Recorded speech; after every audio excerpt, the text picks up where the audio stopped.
बुंदेले हर बोलों के मुंह हमने सुनी कहानी थी, खूब लड़ी मर्दानी वो तो झांसी वाली रानी थी।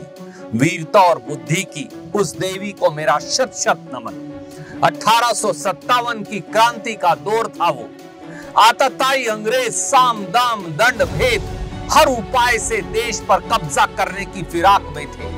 झांसी के राज्य पर उन्होंने यह कहकर कब्जा कर लिया कि राजा निसंतान स्वर्गवासी हो गए हैं। लिहाजा डॉक्ट्रिन ऑफ लैप्स के मुताबिक रानी लक्ष्मीबाई को अपना राज्य अंग्रेजों को सौंपना होगा। अंग्रेजी फरमान सुनते ही रानी ने हुंकार लगाई, मैं झांसी नहीं दूंगी। जवाब में अंग्रेजों ने किले की घेराबंदी शुरू कर दी। महल के अंदर रहकर मुकाबला मुमकिन नहीं था। रानी ने खुले मैदान में मोर्चा संभालने का निश्चय किया और अपने दत्तक पुत्र दामोदर राव को पीठ पर बांधकर घोड़ा किले से नीचे कूदा दिया। रानी के इस साहस और शौर्य के साक्षी बने आजादी के दूसरे रणबांकुरे। अंग्रेजों के खिलाफ सड़कों पर मां भारती के सपूतों का सिंहनाद गूंजने लगा। रानी का विजय रथ अंग्रेजों के नापाक मंसूबे को रोनते हुए झांसी से आगे बढ़ चला। कालपी का किला फतेह हुआ। ग्वालियर में अंग्रेजी साम्राज्य की नींव हिल गई। राव साहब तात्या टोपे, बांदा के नवाब जैसे क्रांति के दूसरे नायक भी रानी के साथ जुड़ने लगे। नाना साहब को पेशवा घोषित करके रानी ने अंग्रेजों को 7 समुंदर पार भेजने की तैयारी कर ली। लेकिन नियति के दस्तावेज पर उस समय देश की आजादी नहीं लिखी थी। खतरे को भांपते हुए अंग्रेजों ने अपनी पूरी ताकत रानी लक्ष्मीबाई को परास्त करने में लगा दी। कोटा के सराय में हुई लड़ाई रानी लक्ष्मीबाई की आखिरी लड़ाई साबित हुई। घोड़े पर सवार, दोनों हाथों में तलवार, रस्सी को दांतों में और दत्तक पुत्र को पीठ पर संभाले रानी ने रणचंडी का रूप धारण कर लिया था।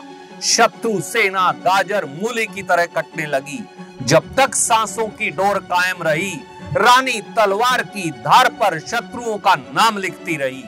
शहीद हुई तो वो, अंग्रेज हुक्मरान भी उनके सामने नतमस्तक खड़े थे, जिन्हें लगता था कि चूड़ियों वाले हाथ में तलवार थामने की ताकत नहीं होती है। कर्नल मालेसन अपनी किताब history of the Indian mutiny में रानी लक्ष्मीबाई के बारे में लिखते हैं, अंग्रेजों की नजरों में भले ही उसने लाख गुनाह किए हों, लेकिन अपने देशवासियों और देश की मिट्टी के लिए वो दिल में रची बसी है। रानी लक्ष्मीबाई की सांसों के हर एक कतरे पर भारत देश का नाम लिखा हुआ था। भारत की खातिर उनके योगदान को हमें कभी नहीं भूलना है। 17 जून 1858 का वो दिन था जब क्रांति की यह ज्योति अमर हो गई। जिस मंदिर प्रांगण में उन्होंने अंतिम सांस ली थी, वहां उनके आखिरी शब्द थे, अंग्रेजों को मेरा शरीर नहीं मिलना चाहिए। रानी की आखिरी ख्वाहिश पूरी हुई। पंचतत्व में विलीन रानी लक्ष्मीबाई को देखकर शत्रुओं ने राहत की लंबी सांस ली, लेकिन तब उन्हें कहां खबर थी कि आजादी की लड़ाई में महिलाओं की भागीदारी की अंगारी और जो अलख रानी लक्ष्मीबाई ने जगाई है, वो आगे चलकर ब्रिटिश साम्राज्य के सूरज को अस्त करके रख देगा। आजादी की लड़ाई में सर्वोच्च बलिदान देने वाली झांसी की रानी लक्ष्मीबाई को मेरा पुनः कोटि कोटि नमन।